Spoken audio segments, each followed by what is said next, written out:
Good morning, boys and girls. Happy Monday. Monday, March 23rd, 2020. Today for daily story comprehension lesson, we are going to read Harold and the Purple Crayon. Harold and the Purple Crayon. Written and illustrated by Crockett Johnson. That means he did the whole book all by himself. All right, go ahead and come around here to the table, cameraman. Camera girl this morning is doing her lessons on her computer. So we've got cameraman. And don't forget, when we're done, we're going to be doing these questions. So let's go ahead and preview the questions. Remember to trace the question itself for handwriting practice, then write your own answer in a full, complete sentence. Please don't just put a couple words.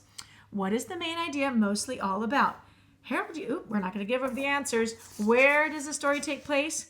Who are the characters? What happened in the beginning? What happened in the middle? Give a detail. What happened in the end? Detail. So beginning detail, middle detail, ending detail. You're just picking one from the beginning, one from the middle, and one from the ending. Was the story fiction or nonfiction? Fiction, fake, pretend, or nonfiction, not fake, real? Did you enjoy the story? Yes, I did. And it's okay if you say, no, I didn't really like that story. Just give me a reason why. It's okay to say you didn't like a book and you liked a different book more than this book, or maybe you liked this book more than last week's book. It's okay. Okay, and write why.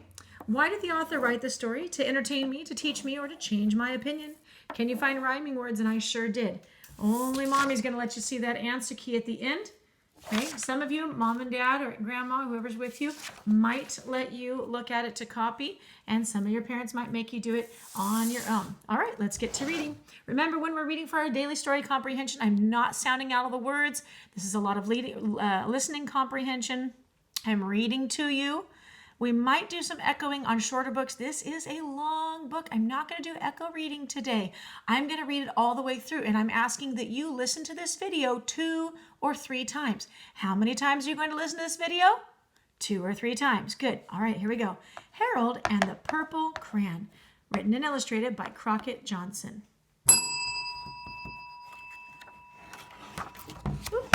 Harold and the Purple Crayon. I might have to put my pointer down. Do you see how new this book is? Look how new that book is. This is one of those books I happened to get at a yard sale. It was pretty brand new. So whoever sold this book had never read it. One evening, after thinking it over for some time, Harold decided to go for a walk in the moonlight.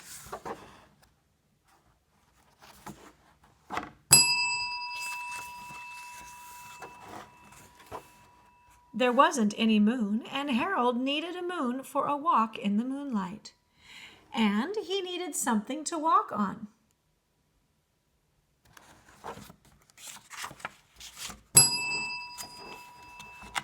He made a long, straight path so he wouldn't get lost.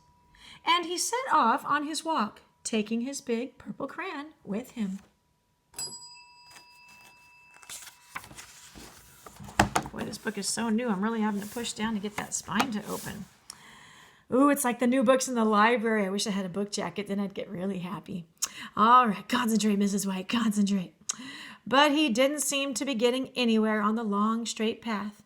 So he left the path for a shortcut across a field, and the moon went with him. Ooh. The shortcut led right to where Harold thought a forest ought to be. Ought to be means should be.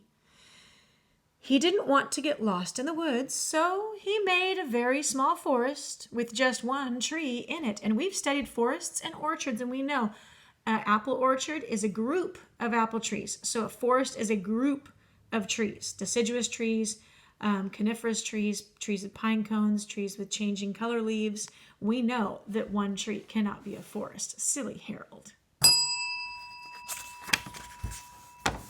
It turned out to be an apple tree. Ooh, do you think he's going to reach, twist, pluck, and crunch? Remember, reach, twist, pluck, crunch. We learned all about that. It turned out to be an apple tree. The apples would be very tasty, Harold thought, when they got red. Oh, red delicious. Come on, Harold. Pink ladies are better. So he put a frightening dragon under the tree to guard the apples. Oh, good thinking. It was a terribly frightening dragon.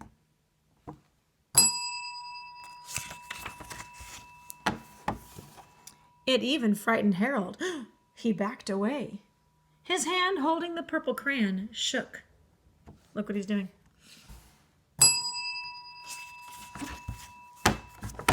Suddenly, he realized what was happening. But by then, Harold was over his head in an ocean.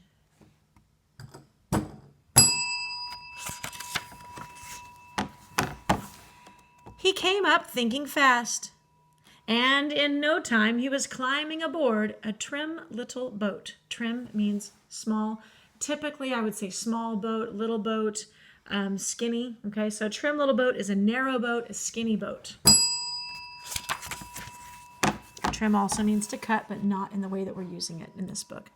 He quickly set sail. Goat in a boat. And the moon sailed along with him.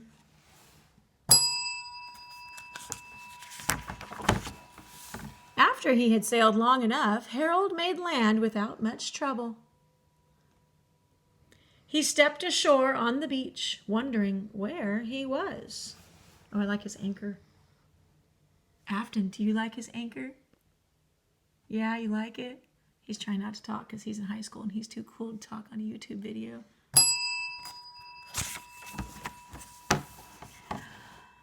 The sandy beach reminded Harold of picnics, and the thought of picnics made him hungry. So he laid out a nice, simple picnic lunch. Smart idea.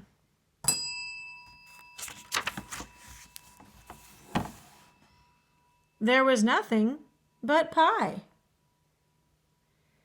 But there were all 9 kinds of pie that Harold liked best. Oh, we just read a book about Dean.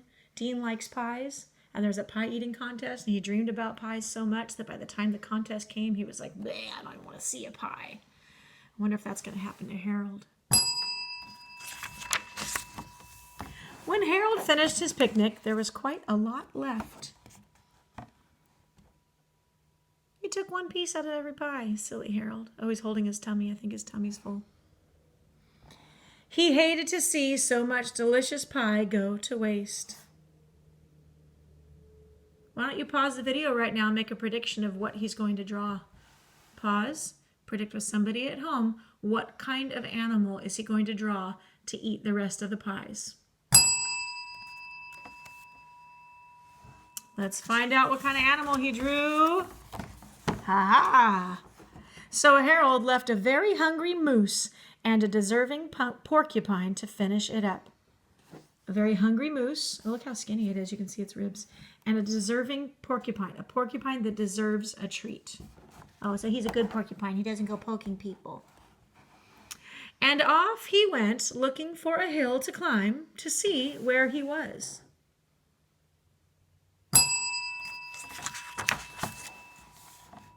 Harold knew that the higher he went, the farther he could see. So he decided to make the hill into a mountain.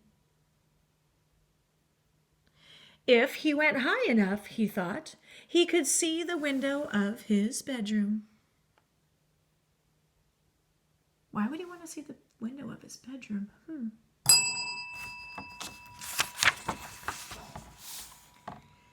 He was tired. Oh, that's why. He was tired and he felt he ought to be getting to bed.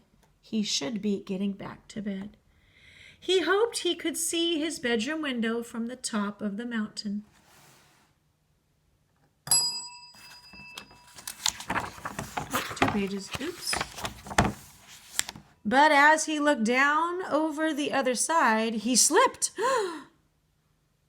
Harold! And there wasn't any other side of the mountain.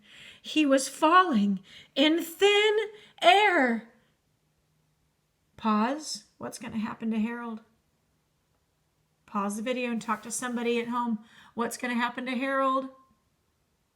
All right, let's read on to find out what's going to happen to Harold. But luckily, he kept his wits and his purple crayon. Wits means he kept thinking. He kept his wits about him. He was smart. He kept thinking about what to do. He kept his calm. He made a smart choice. He made a balloon and grabbed onto it. Oh, smart, Harold. Very smart.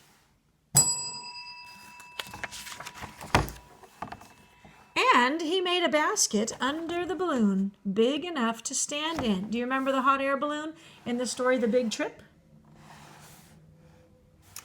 He had a fine view, that means a nice lookout, a fine view from the balloon, but he couldn't see his window. He couldn't even see a house. Oh, he looks concerned. So he made a house with windows. And he landed the balloon on the grass in the front yard. Nice and soft on the grass. None of the windows was his window. He tried to think where his window ought to be. Where would his window be? Where should his window be? Where would he find his window? He made some more windows. He made a big building, full of windows. Looks like an apartment complex. In a big city. Our apartments around our school are only 2 stories. Whoa! He made lots of buildings full of windows. He made a whole city full of windows. Wow, Harold.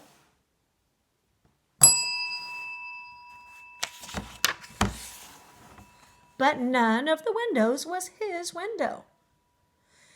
He couldn't think where it might be. And zoom back, get a full picture of that. This is what has a little tickle in her throat.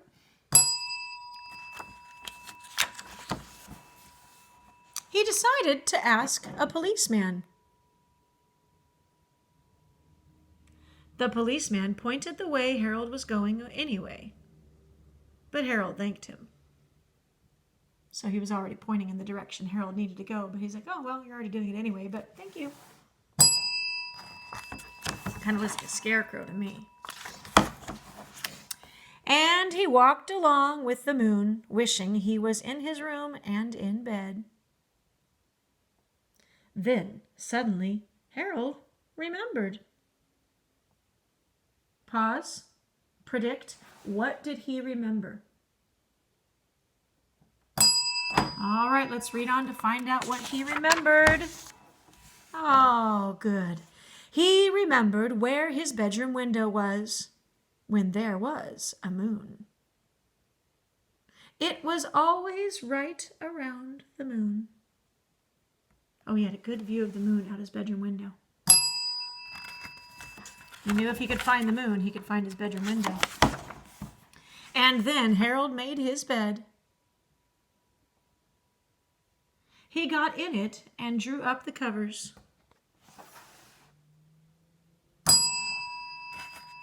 He drew around him to put the covers over him.